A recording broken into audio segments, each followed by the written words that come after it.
আপনারা দেখেন সবাই 1 টিকটক কিভাবে 2 বানাই। 3 আমাদের মাঝে টিকটকের একটা নায়ক এসেছে। কি করে গেল নায়ক হাসি। আসেন দেখুন আনারস ভালো লাগবে দিবেন।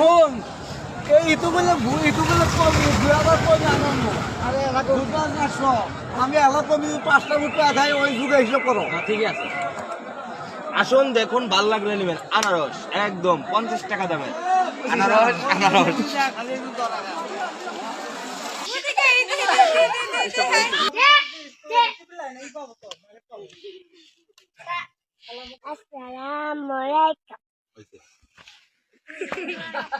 ছাত্রকর মারেন কেন? ছাত্রকর ভালোভাবে পড়াবেন। ছাত্র হয়েছে লক্ষ্মী। ছাত্রকর যত সুন্দরভাবে পড়াবেন ছাত্ররা পড়াশোনা করি যেন আগামী দিনে ভবিষ্যৎ।